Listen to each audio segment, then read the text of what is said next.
L'actualité vue par le web et les réseaux sociaux, c'est un œil sur les médias. Bonsoir Karim Yaoui. Bonsoir Vincent. Et on commence cette édition par Nicolas Sarkozy. Une fois n'est pas coutume, l'ancien président, c'est vrai, n'a pas cessé de distiller ses points de vue dans les médias ces derniers mois. Alors il continue de le faire et c'est vrai qu'on l'a beaucoup entendu sans qu'il s'exprime vraiment lui-même. La plupart de ses propos étaient des propos rapportés. On se souvient de Valeurs Actuelles, le site internet, mais c'est aussi un magazine plutôt à droite qui évoquait en mars dernier l'éventualité d'un retour de Nicolas Sarkozy qui affirmait, ou en tout cas ses propos lui ont été attribués, qu'il pourrait être obligé pour la France de revenir à la politique. Et ce mardi, c'est dans les colonnes du Parisien qu'on a ce même type de propos. Il refait donc parler de lui. Il dit cette fois-ci « Je vais peut-être être obligé de revenir ». Pourquoi ? Parce que la société est très fragile. Il suffit d'une allumette. Alors il égratigne au passage celui qui lui a succédé, François Hollande, un an après son élection. Il trouve que Hollande est nul et s'étonne du manque de leadership du couple exécutif. Alors depuis un an, Nicolas Sarkozy n'a cessé de lâcher des attaques en off et le site du Huffington Post s'est amusé à les compiler. Il y en a un certain nombre. Les confidences de Sarkozy, des déclarations en off, souvent relayées par la presse.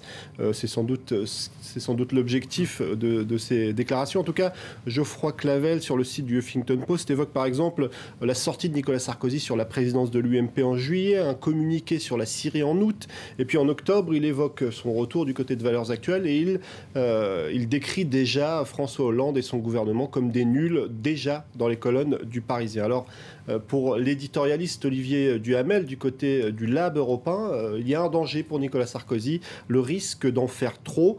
Il explique, cet éditorialiste, qu'il n'est pas dans les usages de critiquer son successeur. Sarkozy, en quelque sorte, innove. Il ne cesse de répéter que Hollande est nul, trop nul. Aucun ancien président ne s'en est pris à son successeur de la sorte. Et puis, Olivier Duhamel souligne aussi qu'il s'en prend même à François Fillon, son ancien Premier ministre, qu'il traite de loser. Alors, on a du mal à comprendre parce qu'il a tout de même gardé 5 ans.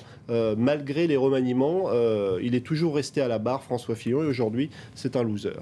Et tout cela alors que l'un des anciens ministres de Nicolas Sarkozy est aujourd'hui empêtré dans une affaire dont il a décidément bien du mal à s'extirper. Alors il s'agit bien sûr de Claude Guéant, l'ancien ministre de l'Intérieur, aussi ancien secrétaire général de l'Élysée, de Nicolas Sarkozy. Alors il était interrogé en février dernier sur la découverte pendant des perquisitions de factures payées en liquide pour un montant estimé de 20 à 25 000 euros. Alors il avait expliqué que c'était des méthodes, même si elles avaient été interdites à partir de 2002, qui avait perduré jusqu'en 2006. Il y avait un certain nombre de sommes en liquide qui circulaient, notamment grâce en piochant dans ce qu'on appelle les frais de police. Alors le problème, c'est que le Canard enchaîné s'est procuré une note qui date de 1998, où Claude Guéant expliquait qu'il interdisait absolument l'usage de ce genre d'argent qui circulait de façon un petit peu obscure. Il disait, il écrivait plutôt, en aucun cas ces crédits ne doivent être considérés comme permettant d'alimenter un régime indemnitaire. Et là, on se demande comment ce qu'il a interdit en 98, eh bien, il peut le défendre en 2013. Le Canard enchaîné qui n'a pas beaucoup de visibilité sur la toile, mais en dehors de sa une, mais cette fois... C'est intéressant parce que le Canard enchaîné, jusqu'à très récemment, ne faisait que mettre sa une sur Internet. Et c'est vrai qu'on parlait souvent du contenu des Canards enchaînés avant même qu'il ne soit sorti dans les kiosques. Cette fois-ci, le Canard enchaîné a mis en ligne 2 sons. C'est des canulars de Gérald Dahan. Alors ça, c'est assez étonnant. Je vous propose d'écouter l'un des 2 canulars. C'est Patrick Devedjian, un membre de l'UMP qui s'est fait piéger. Il n'est pas très solidaire vis-à-vis de Claude Guéant. Écoutez. Patrick Devedjian ? Oui. Oui, Manuel Valls. Oui. Bonjour, je ne dérange pas ? Je t'en prie. D'accord.